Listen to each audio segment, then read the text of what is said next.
Scalisi che ci porta i suoi saluti. E siamo pronti su YouTube? Perfetto. Professoressa, buonasera.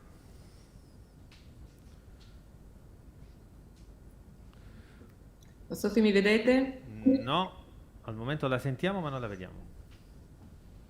Eccoci. Eccoci, Allora passo subito la parola alla professoressa Scalisi. grazie. Grazie, sono molto contenta di essere al workshop del giornalismo, scusatemi, un workshop importante, un workshop che ho fortemente sponsorizzato molto tempo fa, quando è nato, perché lo ritenevo una delle operazioni forse più interessanti che si stavano svolgendo all'interno di questo territorio. Diciamo, la grande qualità di questa iniziativa si è andata nel tempo sempre più affinando.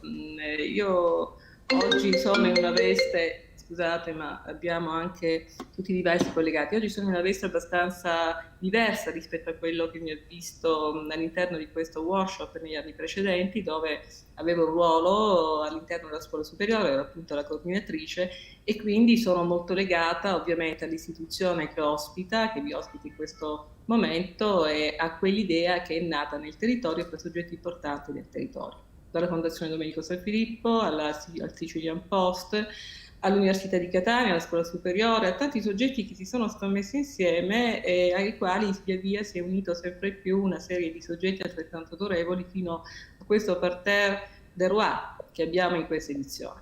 E oggi io rivesto il ruolo di Presidente dell'Accademia di Catania e sono particolarmente contenta in questa nuova veste di introdurre questo panel.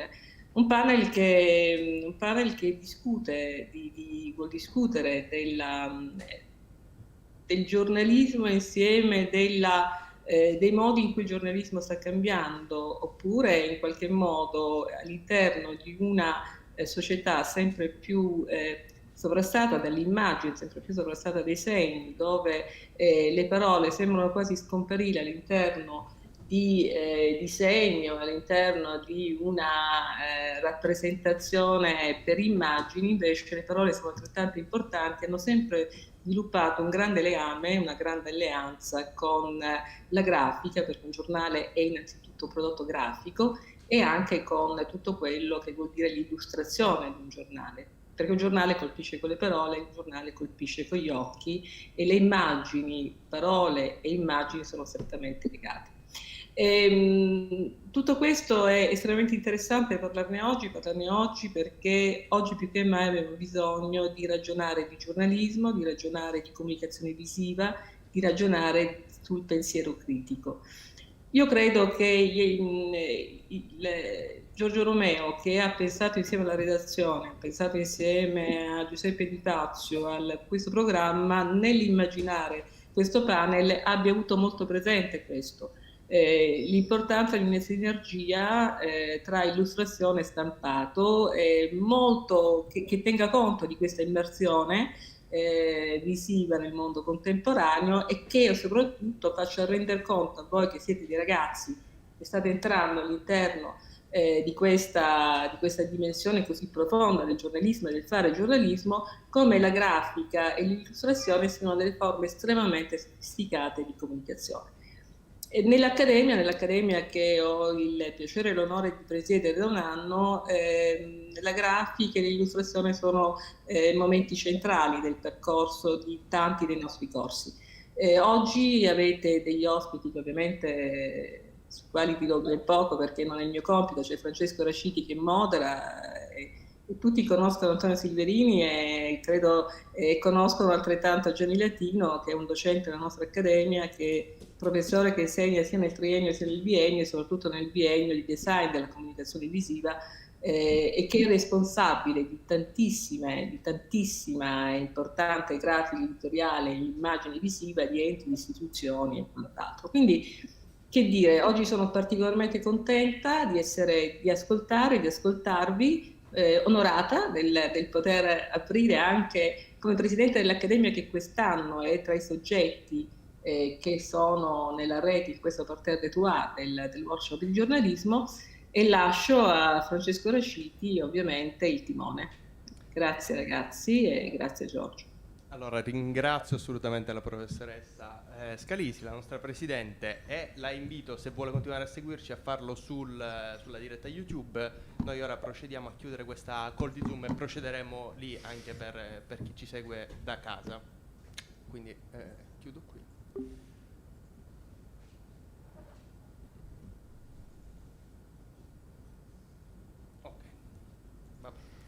Allora, cosa dire? Benvenuti innanzitutto a tutti i ragazzi, anche ai ragazzi che ci seguono in remoto.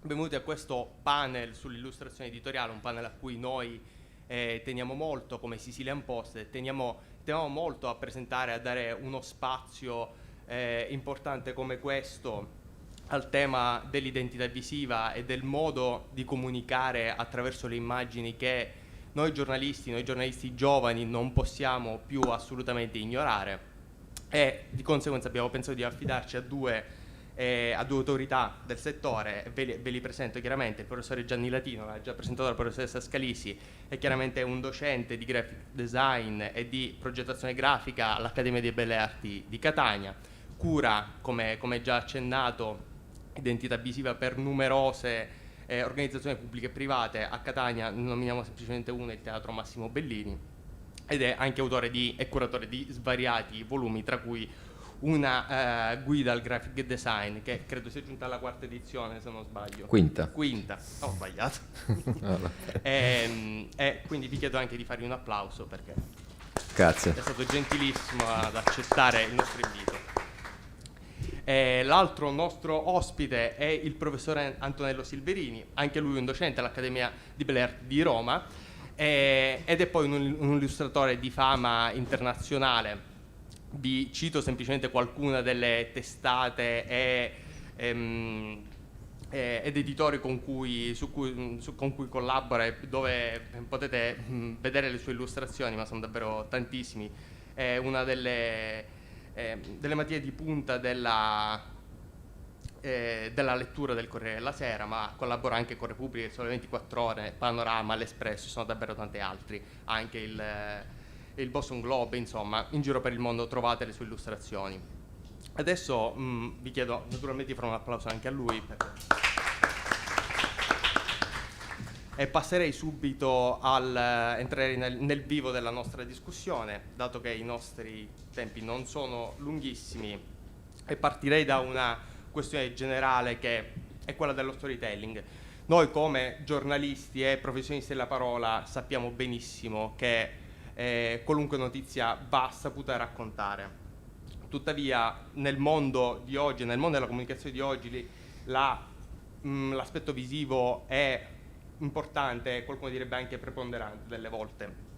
Però è chiaro che sono due narrazioni. Allora si pone il problema, ce lo poniamo noi giornalisti chiaramente, e se lo pone il mondo dell'informazione: che rapporto devono avere questi due tipi di narrazione? Nel senso, possono correre in parallelo, una può essere più superficiale, una più profonda. Vorrei sapere da voi il vostro pensiero e come interpretare questa dicotomia. Passo la parola al professor Latino, se vuole iniziare. Grazie. Sì, grazie. Ringrazio la Presidente per la presentazione, ringrazio tutta l'organizzazione. Sono ben lieto di essere qui e soprattutto con un ospite d'eccezione. Questo binomio progetto grafico, illustrazione è un mondo davvero interessante. 2 docenti, 2 professionisti, 2 accademie a confronto, quindi tutto nasce su questo filo conduttore che poi è la narrazione. Narrazione tra contenuto e contenitore, spesso è quello che noi anche da autori, principalmente il progettista grafico così come l'illustratore, dovrebbe essere un autore, così come anche lo siete voi nel vostro mondo, ognuno cerca di crearsi quel rapporto, quel forte legame che c'è tra il contenuto e il contenitore. Nel nostro caso, nel caso della progettazione visiva, il contenuto non è altro che quell'autore che ci dia un testo da poter impaginare o è anche un illustratore che ci dia esattamente la sua illustrazione da porre o all'interno delle pagine, queste sequenze visive che noi raccontiamo attraverso fogli di carta rilegati a filo refe, questo filo che va a rilegare pagina per pagina questa sequenza di questo testo fino a quello che è la copertina, che non è altro che poi l'involucro, diciamo, come era un tempo, che andava a raccogliere il libro. E nel caso del titolo di oggi, proprio illustrazioni editoriali, io faccio il progettista grafico, svolgo questa professione, quindi sono ben lontano da questo parola illustrazione, perché non sono un illustratore.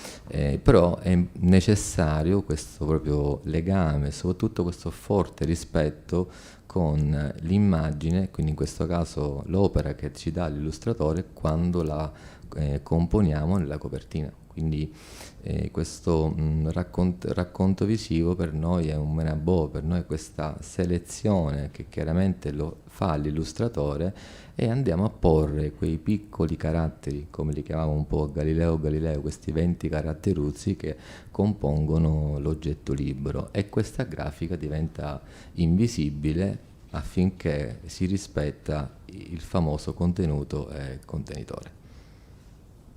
Allora, benissimo, grazie professor Latino.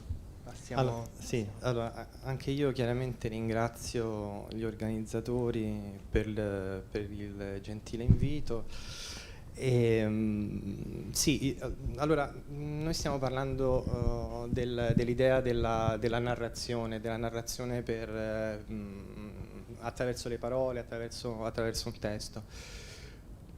Contemporaneamente il lavoro dell'illustratore è quello di operare una narrazione attraverso le immagini, e parlo di narrazione perché io ho sempre pensato all'illustrazione come un linguaggio.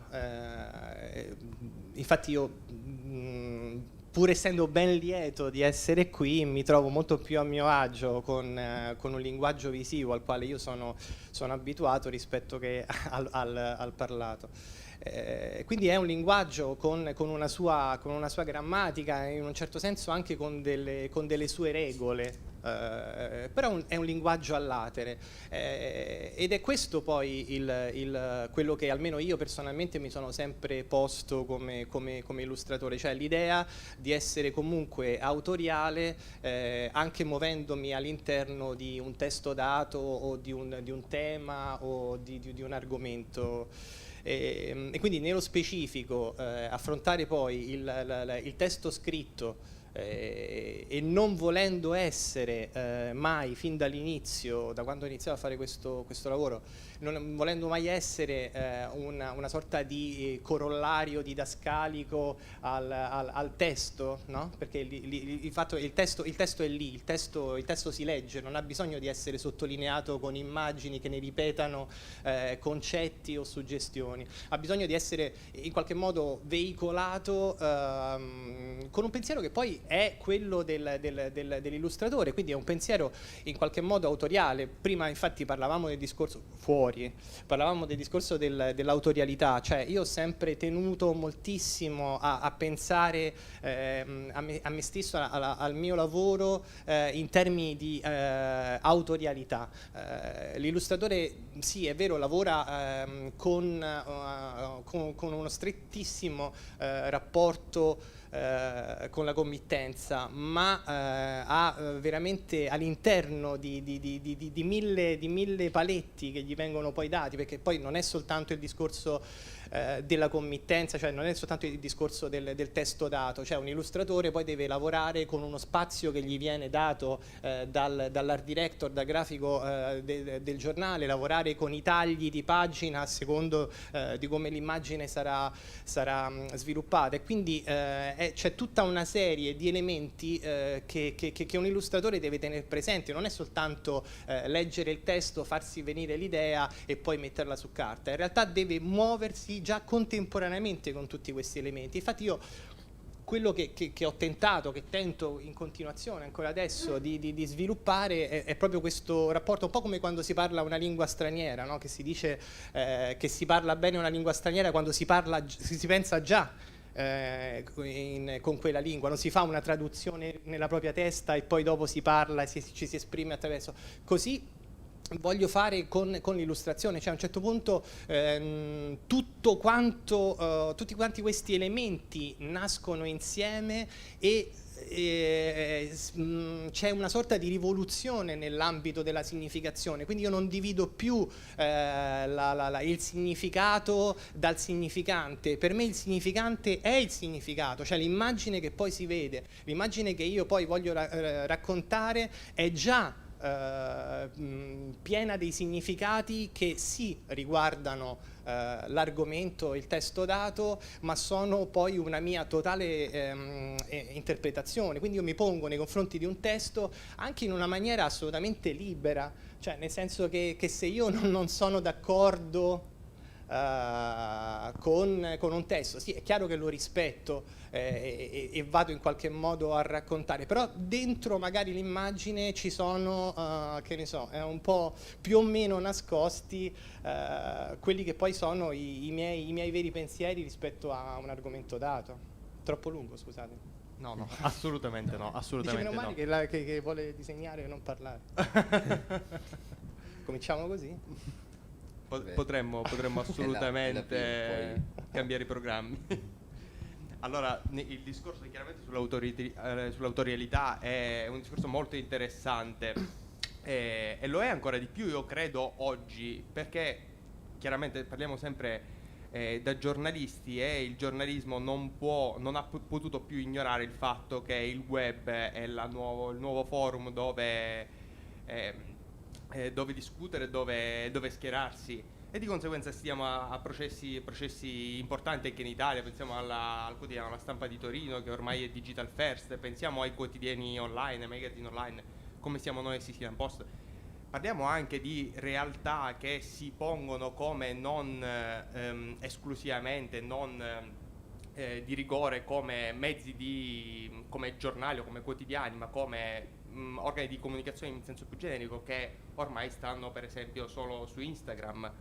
Quindi la mia domanda per voi è, da autori e da progettisti grafici, come è cambiato questo lavoro? Che opportunità ci sono in questo abbandono della carta, che è il mondo di cui i vostri mestieri vivono ed è giù e si esprimono al meglio sul web? Che cosa è successo e che cosa succederà?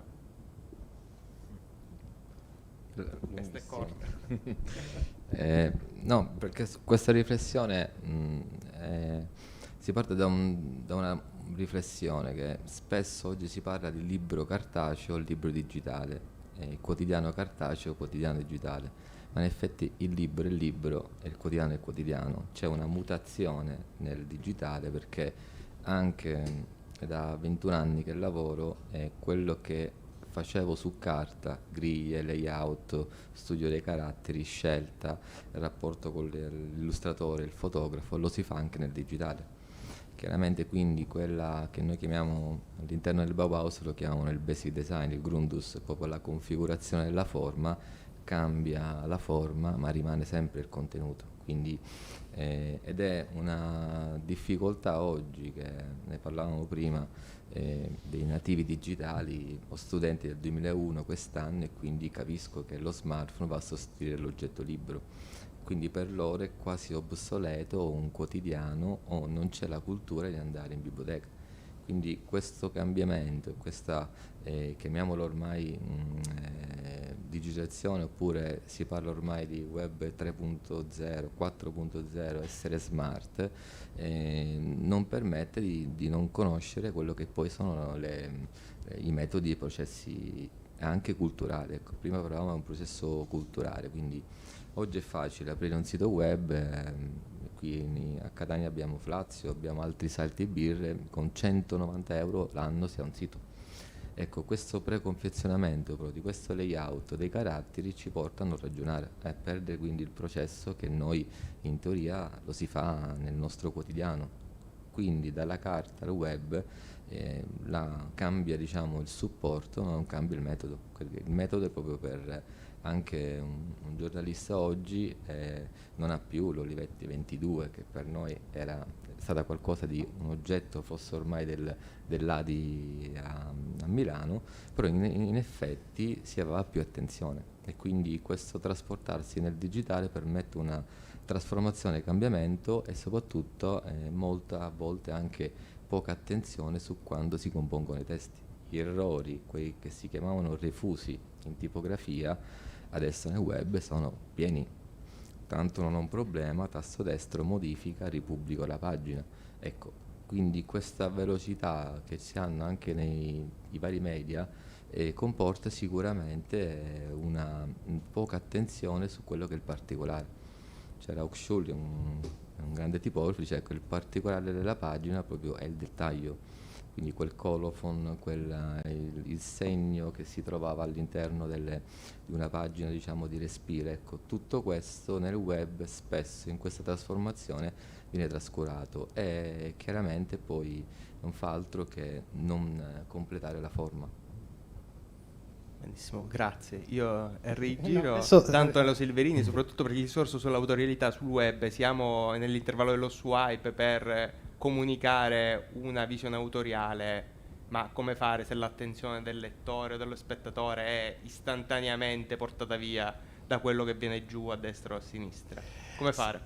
Guarda, questo adesso non so, adesso pensavo al discorso che stava facendo, al discorso dei refusi. In realtà il digitale non ha minimamente aiutato in questo senso, perché voglio dire, gli strumenti digitali, gli strumenti tecnologici sono andati decisamente più avanti. I refusi ci sono sempre e comunque, anzi forse sono anche maggiori. Sì. Quindi il problema della digitalizzazione, ma il problema soprattutto dei social, è quello di aver creato questa grandissima mistificazione, per cui io vedo anche un numero enorme di persone che pensano di aver costruito una sorta di carriera in base ai like che prendono su Facebook, e poi si chiedono come mai non hanno altrettanti lavori professionali, perché è un totale distacco dalla realtà che è pericolosissimo. Cioè stare lì a contarsi i like di persone che sono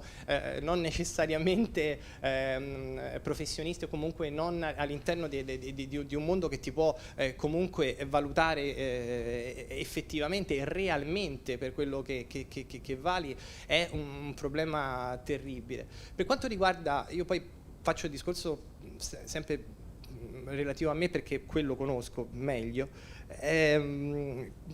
La digitalizzazione non ha operato, per quanto mi riguarda, una trasformazione decisiva, nel senso che già io ho cominciato a lavorare in digitale non pensando alla pubblicazione in rete, ma già per le cose che vengono pubblicate nel cartaceo, tant'è che tutto quello che vedrete è realizzato in digitale, perché comunque io, per questioni proprio di rapidità legate soprattutto al discorso dei quotidiani, che è, diciamo, sono le commissioni che mi permettono il minor tempo possibile per realizzare un'immagine, non potevo utilizzare quelle tecniche che utilizzavo all'inizio e che utilizzo ancora, ma magari quando ho molto più tempo o quando decido di fare, che so, delle tele enormi o per le mostre o cose del genere.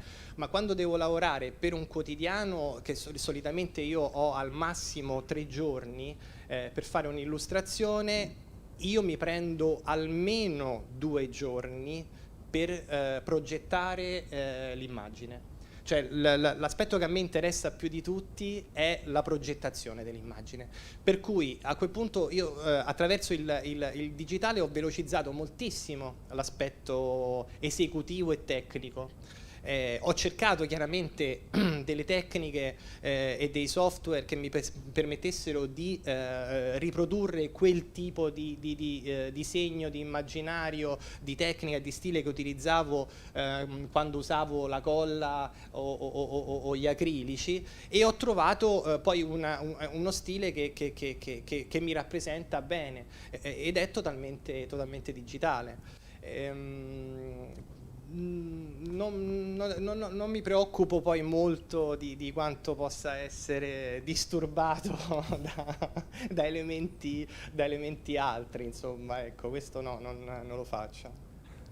Benissimo, grazie mille di questa risposta che ci darà un attimo da riflettere a noi giornalisti. Ma ce ne sono molti di argomenti sui quali parlare nel rapporto fra giornalisti, fra giornalisti e illustratori. Però in realtà devo dire una cosa, che almeno per la mia esperienza, o sono io che incuto un particolare timore ai giornalisti, cosa che non credo, oppure non sono fortunato perché non mi è mai successo. Però è successo e può succedere una cosa assolutamente spiacevole, secondo me senza senso, che è quella dell'ingerenza da parte dei giornalisti o della redazione nel lavoro dell'illustratore.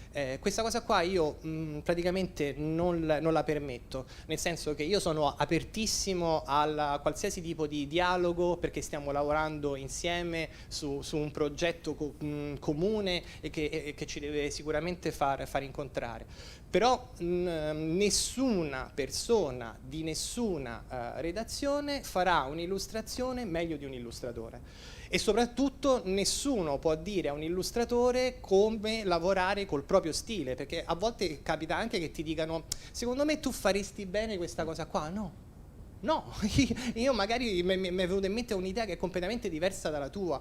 Cioè, questa idea di voler far somigliare un po' troppo le immagini al proprio immaginario, no? Alla propria visione da parte di altri è sbagliatissima. Il pubblico che si aspetta delle immagini che siano in qualche modo all'interno del proprio mondo di conoscenza o di gusto personale è sbagliato. Cioè, non mi ricordo chi diceva che l'arte non è uno specchio nel quale rivedere se stesso, quello che si conosce, le proprie esperienze. L'arte è una porta, è qualcosa che ti apre a un mondo, a un immaginario, a uno scenario che tu non penseresti da te. Mentre invece molto spesso capita che ci sono degli illustratori che in qualche modo concedono quello che le persone si aspettano, ma è sbagliato, è proprio eticamente sbagliato. Lo Silverini ha anticipato sagacemente quella che era la mia successiva domanda, però ne è valsa assolutamente la pena, perché ci dai tanto da riflettere. Io parlo per la nostra esperienza di Sicilia, un posto in cui abbiamo avuto una stretta collaborazione con un illustratore catanese che è trasferito a Roma, che lavora a Roma da molti anni ed è Argo. E spero da parte sua che non pensi che noi abbiamo avuto ingerenze sul suo lavoro, spero vivamente che non sia così. Io no, però dico che dal nostro punto di vista di giornalisti c'è stato però quello che spero infatti sia stato un confronto rispettoso dei limiti di professionalità, di idee, ovviamente di idee diverse. No, ma guarda, come ti dicevo, a me è successo veramente poche volte. Adesso ho preso il paradosso per dire qualcosa che può succedere e che non deve succedere, ma in realtà poi invece io mi sono sempre sentito libero e rispettato, insomma, sì. Anche perché è una cosa che un po' impongo, ecco, perché è meglio, cioè semplicemente perché quello che ne sortisce è un risultato assolutamente migliore, cioè è il massimo che posso dare, certo, nel mio limite.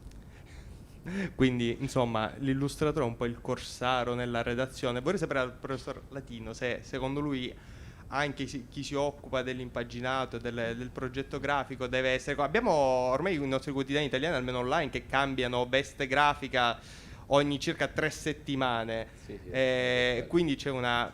Che come si pone invece la progettazione rispetto a questa libertà? Grazie. Concordo perché chi studia progetto grafico, che è un mestiere come può essere il giornalista, sicuramente saprà configurare meglio la forma rispetto a quei vari software che oggi sono facili, diciamo, di consumo. Prendiamo InDesign, prendiamo Scribus, prendiamo anche questi salti build che vi possono permettere di fare un layout su un sito. Voi studiate per un domani essere sicuramente dei giornalisti, gli studenti di graphic design studiano per diventare progettisti grafici. quindi è un rispetto della professione, così come deve essere illustratore, così come deve essere il fotografo. Oggi è facile prendere uno smartphone, fare 3-4 foto e pensare di sostituire chi da anni ha anche un banco ottico, passa dall'analogico al digitale. Ecco, questo processo chiaramente oggi è difficile capirlo. Giustamente anche a me capita a volte, guarda, mi dai un parere, ho realizzato una locandina, ho detto sì, però si è usato Publisher permette esattamente proprio di realizzare, ma sono enti pubblici, quindi possono essere musei, no? Perché abbiamo un budget low cost e quindi stiamo facendo tipo in casa, ecco, quindi la necessità spesso è di velocizzare questo processo. Come si diceva prima, il processo lo ottimizziamo conoscendo i software, ma il software non ci permette di sostituire il progetto.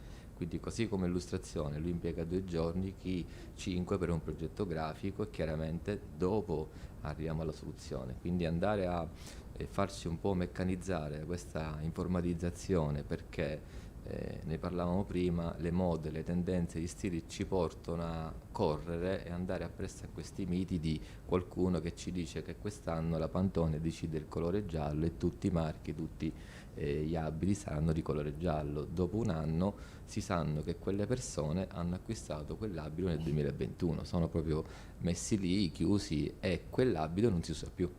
Quindi è la stessa cosa capita nel progetto grafico, capita su Instagram. Sicuramente tutti abbiamo una pagina Instagram e se seguiamo sicuramente chi ha 1 milione di follower, se pubblica un manifesto con delle sfumature, tutti i manifesti saranno con le sfumature, perché lo dice uno che ha 1000 follower. E chiaramente non è tanto chi è che ci segue, ma soprattutto se voi avete esattamente una vostra autorità, o meglio volete esattamente imporvi sul vostro sapere, sulla vostra conoscenza, senza vedere queste mode, queste tendenze. Ultimamente credo che sia stato anche il Comune di Venezia che nell'arco di 6 mesi ha cambiato 5 layout, ha cambiato 2 CMS, vedendo gli importi è assurdo. Cioè, stiamo parlando di comuni, cioè, mi occupo molto di pubblica utilità, e quindi uno dice: ma perché questo cambiamento? Solo perché chiaramente alcune sezioni non andavano bene e si cerca anche lì di andare in soluzioni preconfezionate, dopodiché poi si va dai professionisti. È capitato quasi a tutti, penso. Sì, e quindi si perde non solo il tempo, si fanno degli investimenti sbagliati solo e esclusivamente perché magari le cifre chiaramente sono diverse, e quindi questo processo si allunga e si rischiano anche poi di andare anche, penso a spiacevoli anche situazioni, e soprattutto danno di immagine per chi poi fa questi passi indietro. Benissimo, ed è assolutamente in linea con il nostro workshop, che d'altro canto si chiama Il giornalismo che verrà, quindi il professore Latino ha già iniziato a calcare questo percorso di dove ci stiamo dirigendo, perché d'altro canto non potevamo non chiederlo, cioè siamo davvero in un futuro in cui seguiremo le mode e poi a un certo punto ci si renderà conto che parlo dell'online, i CMS non bastano e bisogna creare un prodotto che sia fatto custom da un professionista, che abbia un'identità ben definita, riconoscibile, magari non si ha un proprio font come il New York Times, ma si tenta di avvicinarsi a una brandizzazione così importante. Quali sono le cose a cui dovremmo prestare attenzione da giornalisti? Quali sono i trend secondo voi più interessanti? Se ce n'è. Io presterei attenzione alla mia formazione culturale. Cioè io mi presenterei nel mondo del giornalismo con l'idea che esiste una formazione culturale, che esiste la curiosità, che esiste l'etica, che esiste l'onestà intellettuale. Cioè io penso che a fronte di tutto questo poi lo storytelling venga molto proprio meglio, cioè proprio fluisce con maggiore naturalezza e con maggiore bellezza. Non mi preoccuperei di trend. Io ad esempio non mi sono mai preoccupato preoccupato di trend, a volte sono stupito del fatto di lavorare così tanto e con così tante realtà differenti, avendo sempre avuto uno stile e un approccio all'immagine totalmente al di fuori di qualsiasi moda più o meno momentanea, quindi io credo che questo sia assolutamente premiante, ma premiante in termini proprio di soddisfazione personale, di arricchimento, e penso che poi alla fine quello che si riesce a dare alle persone è anche qualcosa in più rispetto all'essere un simpatico pollo da batteria. Sì. Vabbè, ormai l'ho detto.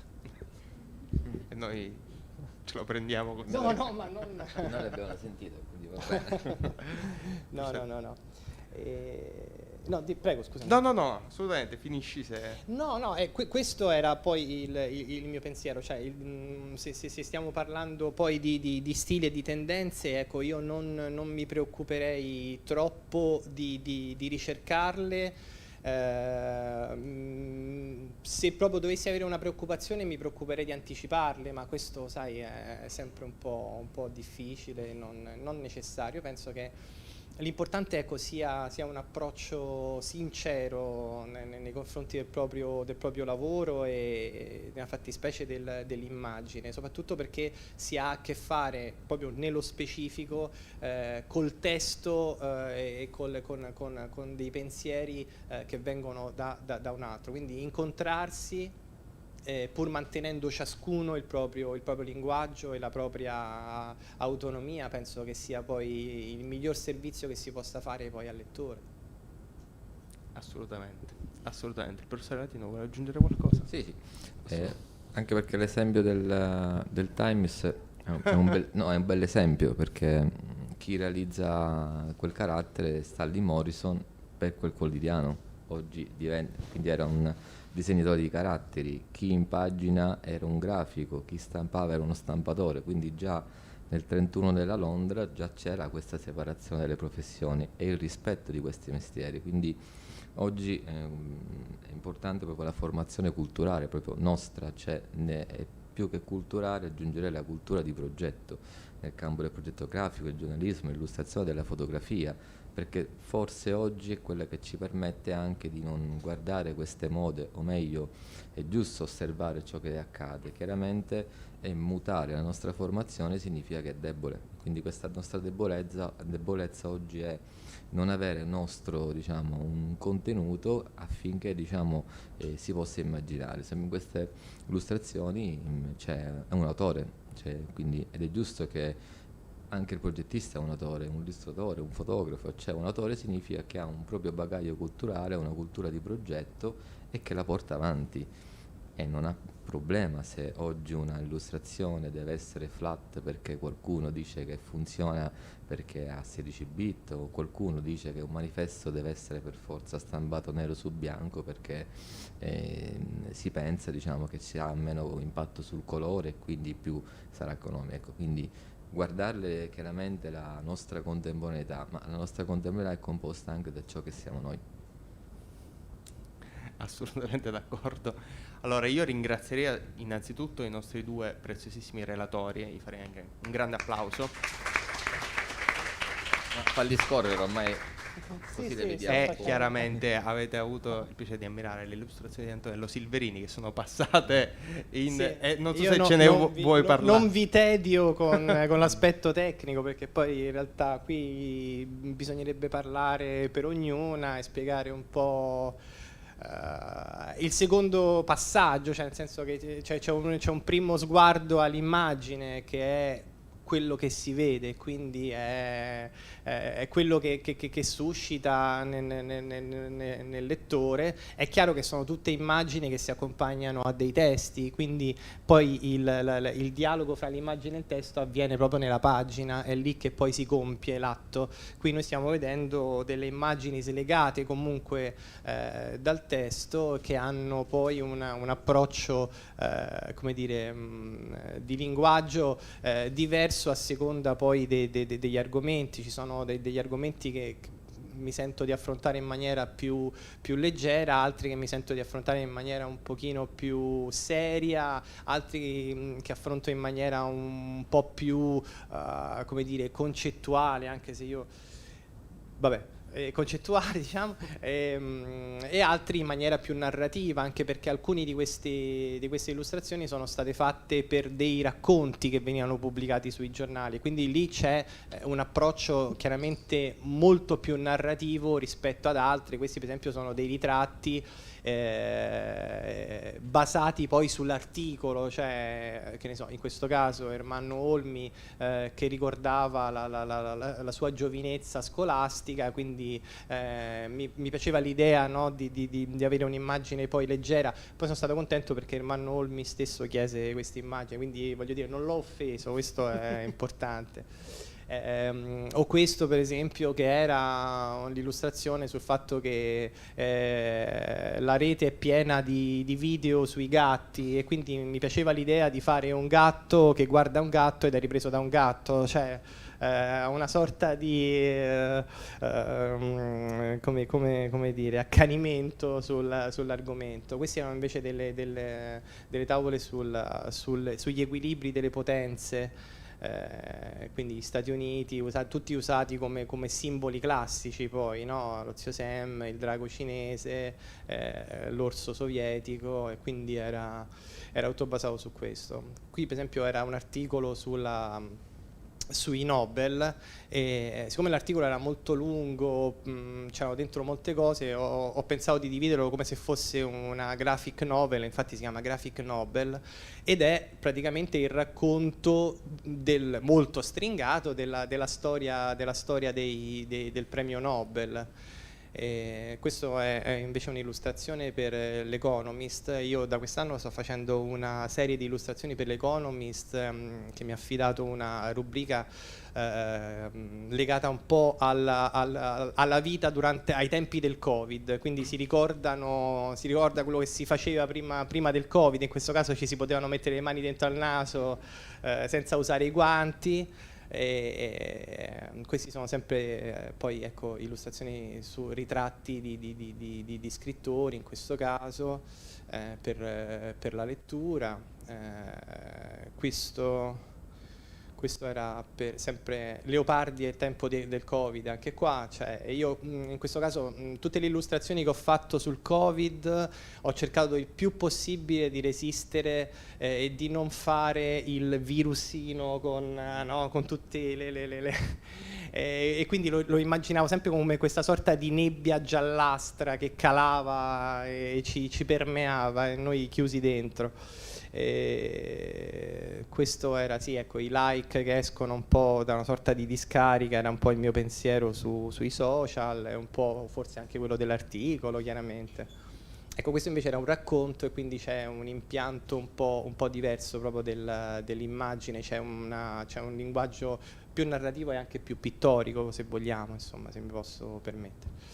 E lo stesso, anche questo era un racconto, cioè era un ritratto di una scrittrice. Questo è un racconto che avevo fatto sempre per la lettura, ed era un racconto, diciamo, simbolicamente e metaforicamente antitrampiano. Non ve lo dico perché poi le storie non è che me le ricordo benissimo tutte, perché sono centinaia ormai, e l'età invece avanza, e quindi purtroppo questo me lo ricordo, che era una delle prime che ho fatto per la lettura, ed era un articolo che parlava del fatto che si fanno dei corsi di musica all'interno dei carceri, e quindi pensavo a quest'idea di evasione attraverso la musica. Questo era un articolo invece che parlava dei negazionisti storici, e credo che sia molto chiaro, non devo molto spiegarlo, per fortuna. Quando non si deve molto spiegare l'immagine è una grande soddisfazione, perché significa che è riuscita un po' meglio degli altri, almeno per quanto riguarda l'aspetto comunicativo. Poi dal punto di vista formale ci sono sicuramente delle cose migliori. Anche questi sono dei ritratti, come vedete a volte io mi devo adattare a dei formati che mi costringono a distorcere moltissimo le immagini perché magari ho un'idea particolare e vorrei farla entrare in uno spazio, poi invece vedo che lo spazio è completamente diverso, ci sono i tagli di pagina, delle immagini veramente molto allungate. Anche questo era per l'Economist, era un'illustrazione che parlava del ritorno alla normalità, e il ritorno alla normalità in questo caso era un po' un ritorno all'anonimato, quindi ritornare dentro queste sagome un po' tutte uguali, no? Questo non me lo ricordo, scusate. Questi anche sono molto, sono dei racconti, mi ricordo, racconti sempre legati al Covid, racconti di storie chiuse nelle stanze, insomma, un po' questo era il senso dell'articolo. Anche questo è un ritratto che io poi, voglio dire, cerco anche qui di narrare molto, cioè di raccontare il personaggio attraverso vari elementi e di rendere poi un ritratto non una fototessera, insomma, ma qualcosa di più esteso, insomma. Ecco, questo è Paolo Villaggio in 2 fasi della sua vita, diciamo. Questo era sulle paure, era un articolo sulle paure, quindi ho pensato a questa immagine invece che fosse molto più gioiosa che terrorizzante, visto che poi io di mio sono sempre abbastanza inquietante, no? Infatti faccio le copertine degli horror o di Philip Dick, quindi quelli mi vengono bene. Questo è Pavese, insomma, ecco, questo era sulle fake news, ecco, a proposito dell'argomento, un po' del giornalismo. E questa è l'ultima che ho fatto ed è la copertina per Plus, che è un inserto del Sole 24 Ore, ed era il tema, non c'era un articolo, qui c'era un tema che era Cantiere Italia, quindi quest'idea dell'Italia come cantiere ma anche dell'Italia che riparte, insomma, quindi volevo mettere un po' di significati e di elementi all'interno dell'illustrazione. Quello che vedete è tutto quanto realizzato in digitale, questo sì. Ok, basta. Le abbiamo assolutamente ammirate, grazie. Io lascerei spazio a qualche domanda se c'è dai nostri ragazzi. Sì, prego. Magari sì. Magari si alzi pure e prenda il... Allora, io volevo farvi una domanda. Come capita ai giornalisti di avere il blocco nella scrittura e poi può capitare penso di avere il blocco nella fantasia, tra virgolette. Quindi se sì, come lo superate? Con le droghe, no? Allora, no. No. A volte uno non se lo può tanto permettere, nel senso che, come ripeto, i tempi sono un po' stretti e quindi a volte, allora, sicuramente c'è come dire, una differenza di qualità nelle immagini, non sempre riescono, no? Alcune sono più riuscite, alcune sono meno riuscite. Non so, fino adesso non so se non ho avuto proprio il blocco, cioè questa cosa qui non mi è capitata mai, ma soprattutto perché io lavoro molto bene sotto pressione. Quando, come mi immagino molti di voi, se ho 10 giorni, negli ultimi 2 lavoro, quindi se ne ho 2 va bene perché li prendo subito quelli, grazie. Però no, non ho mai sentito questa cosa del oddio che faccio finora, speriamo più tardi possibile, ecco. No, sì, penso che nel caso della progettazione grafica non ci possa essere un blocco, anche perché esiste una fase che per noi è importante, è quella della ricerca. Ecco, la ricerca ha un inizio, non ha mai una fine, e per noi però le scadenze sono necessarie. Cioè, un professionista, se ci dicono di andare in stampa col catalogo perché alle Scuderie Culinarie di Roma si inaugura la mostra il 20 e io ho il giorno 11 la consegna del catalogo, non ci può essere un blocco. Significa bisogna attenzionare a quello che quella ricerca è un po' tutto l'insieme, perché spesso invece quello che può capitare sono ritardi dovuti ai vari committenti, o meglio anche gli operatori. Le foto arrivano in ritardo, ci sono le prove della carta in tipografia, ecco, tutto questo significa, secondo me, anche così come in qualsiasi campo, è una buona organizzazione. Cioè proprio, secondo me l'organizzazione è proprio il cuore del progetto, quindi questo blocco secondo me si supera se si ha, diciamo, un approccio al progetto da un punto di vista di ricerca. C'è qualcun altro? Tipo quanto guadagna un illustratore? Quanto non so. guadagna un illustratore? Questa è... Ecco, guarda, subito. No, questa l'abbiamo già fatta, non possono rispondere. No, sì, beh, dici pure. Chi... Ok, qua. In un mondo che comunica molto con le immagini, quanto è difficile restare comunque originali? Sì, è difficile nel momento in cui questo approccio all'originalità diventa un po' macchinoso. Cioè io credo che un autore non se lo ponga troppo o quotidianamente il discorso di essere originale. Credo che si intraprenda un percorso e poi attraverso lo studio che è continuo, la sperimentazione che bene o male è continua, ma comunque poi alla fine quando parlavo di linguaggio è un po' la propria voce che si esprime, quindi si può essere più o meno originali, ma sinceri già è tanto, cioè, esprimere attraverso la propria voce, quindi il proprio punto di vista, il proprio linguaggio, questo è, secondo me, è il massimo delle originalità che si può dare poi a chi legge, insomma, ecco. Sto vedendo che manca la Sicilia, sai? Allora, guardate, su questa cosa qua io ho già risposto a gente che mi diceva guarda, e quella No, è dica, appesa bella di là questa qua. e manca quest'altro e manca quell'altro. Rivolgetevi a www.illustratorinadempienti.com e dovrebbero rispondervi a questa cosa qua. Comunque lo sapevo, non l'avevo dovuto portare questa in Sicilia, porca. No, sai, diciamo, no, Fa forse gravissima sarà defiance. nascosta È là. fuori campo, adesso Sì, arriva, sì. sta No, no, ma è un arrivando con problema una di- gru. no, Problema di crop, inquadratura. quindi ce la prendiamo con... No, ma il problema è il videoproiettore, se ha stretto. Esatto, quindi è saltato. esatto. faremo ammenda per l'anno prossimo. Perché manca la Sicilia? Quanto è Ok. importante per la carriera di un illustratore la riconoscibilità del suo stile?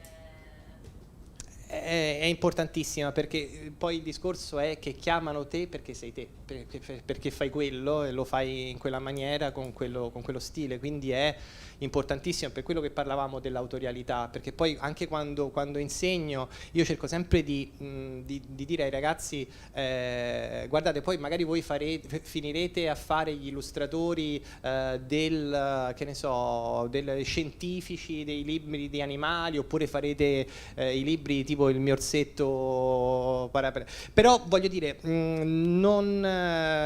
passare attraverso una fase autoriale per poi fare anche altro è sicuramente un arricchimento. Quindi lavorare moltissimo su quell'aspetto là, che poi è un aspetto legato molto alla prima fase, alla progettazione. Io do molta importanza alla progettazione, all'idea, ai primi bozzetti. Chiedo sempre di fare moltissimi bozzetti prima di arrivare a un'idea. Magari faremo il primo che ci è venuto in mente, però intanto abbiamo fatto comunque un percorso di ricerca e di approfondimento su quell'argomento. Poi vedremo qual è il migliore. Però intanto lavorarci molto su questo aspetto. Non avere la frenesia di mettere mano alle matite è importantissimo, quindi è importantissimo poi crearsi uno stile che non è soltanto un linguaggio visivo, ma è molto più complesso. Ci sono degli illustratori che sono bravissimi tecnicamente, ma non hanno proprio nulla da dire. Il che va bene, perché magari per alcune cose vanno bene, sono piacevoli, sono divertenti, affascinanti, ma non hanno proprio nulla da dire. E questa cosa qua io, per esempio, nell'illustrazione non l'ho mai troppo concepita, cioè in fin dei conti poi l'illustrazione si distingue un po' dalla pittura proprio perché comunque l'aspetto della comunicazione è molto centrale, oltre al fatto che è legato poi al discorso del testo, come abbiamo sempre fatto anche prima, insomma. Quindi sì, lo stile è decisamente importante, ecco, questo sicuramente. Non so se... No, ma era rivolta solo a me? Allora abbiamo, credo, un'altra domanda. Ho visto... Sì. Ok, prego. Vai tu. Comincia adesso.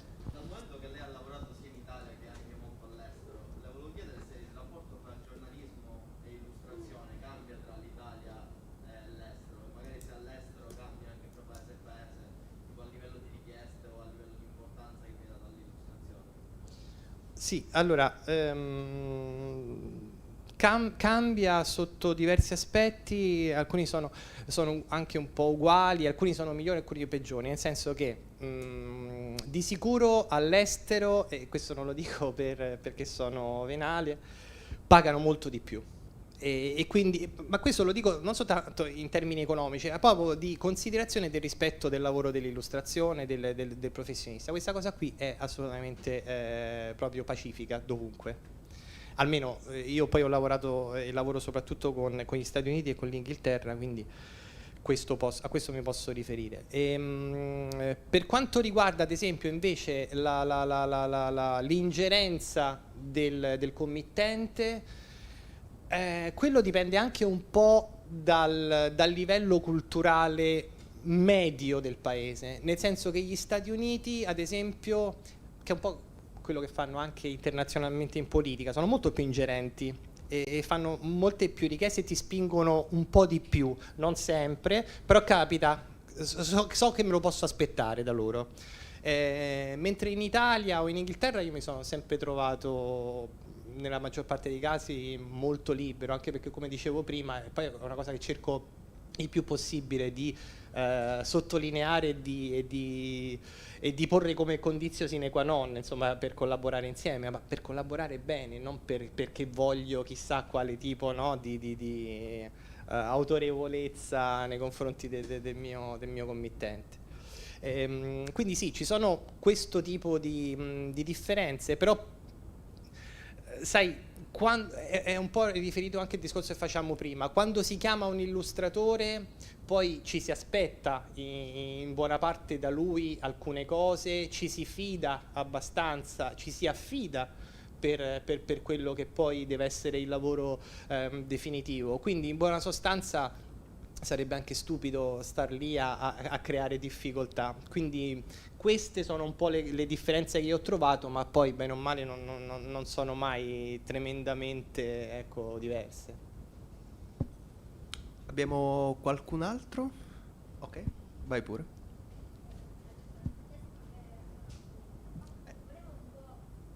Forse un po' più forte, grazie.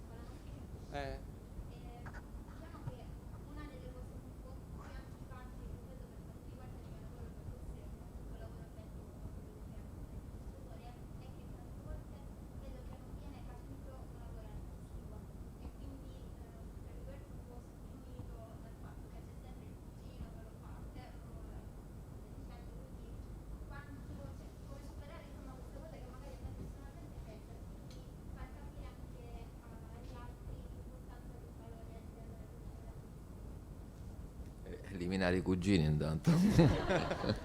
No, ma sai, questa sì, cosa del cugino qua funziona sempre sì, bene, è no? Cioè, in divertentissimo. Italia la meritocrazia è un po' si diventa qualcuno per merito di qualcun altro. Sì. Questo è il Quindi, sistema meritocratico italiano, quindi sicuramente se ognuno di noi ha una formazione, in questo caso il fotografo, il grafico, il giornalista, l'illustratore, e come dicevo prima, se loro si affidano a possibilmente persone che magari chiamiamoli smanettoni ormai nativi digitali, che riescono tramite qualsiasi, come dicevo prima, software per impaginazione oppure Photoshop ormai è alla portata di tutti, quindi eliminare gli ex fidanzati non ci vuole nulla, c'è la bacchetta magica, quindi perché devo, o il fotografo stesso che si impagina il libro del matrimonio, terrificante, cioè, eppure in questo, secondo me poi voi andate avanti e prima o poi loro crollano perché questi lavori presi da un punto di vista amatoriale si possono tirare avanti 1, 2, poi e non si arriva a dei committenti che ti chiamano solo perché hai un metodo, hai uno stile, hai un approccio. Quindi in teoria immaginate che il MoMA chiami il cugino, è impossibile. Immaginate che è anche vero che vi è una società adesso dove oggi facevo una passeggiata in via Etnea, ho trovato un ortofrutta scritta in Bodoni, carattere del 1790 importantissimo, però ortofrutta composta in Bodoni, che per me era un'eresia, volevo strappargli l'insegna ma non potevo. Sicuramente chi ha composto quell'insegna magari aveva in questo scorrimento dei caratteri questo carattere, gli piaceva e l'aveva inserito, ma è normale che non sarà mai un luogo di cultura, non sarà mai una testata che andrà dal cugino. Ci saranno sempre questi lavori, anche nel Settecento, nell'Ottocento erano così, quindi sì, automaticamente secondo me la selezione viene fatta proprio se voi avete dietro un progetto culturale, e se ce l'avete sicuramente poi ognuno ha degli obiettivi, quindi io non vorrò mai impaginare un album di un matrimonio io personalmente, però eppure se ci sono altri che lo vogliono fare lo faranno, ma lo faranno con il proprio contenuto, cioè senza evitare che la fotografia, il progetto grafico, le illustrazioni si fondono, altrimenti stesso si rischia di fare le cose fatte male. Poi a volte, sai, è un po' consolatorio, non dico nel tuo caso, però può diventare un po' un meccanismo consolatorio questo dell'essere un po' incompresi perché troppo artisti rispetto ad altre situazioni. Io, guarda, dalla mia esperienza personale vedo che in generale in questo paese, anche in altri, sono moltissimi sopravvalutati e pochissimo i sottovalutati, e poi ci sono i valutati correttamente, e quelli bene o male riescono a resistere perché sono quelli che poi portano avanti con serietà e credendoci quello che fanno, e quindi a un certo punto si fa un po' i conti con la realtà, le cose poi tornano a un certo punto, quindi tu mantieni la tua idea artistica con fiero disprezzo dei cugini, anche dei tuoi. Se non c'è nessuna... C'è qualcun altro? Nessun'altra domanda. Allora io chiuderei questo panel ringraziando naturalmente i nostri due ospiti, che sono stati preziosi e interessantissimi da ascoltare e da guardare, e gli faremo un applauso. Grazie a tutti per averci seguito anche da casa, e buona serata.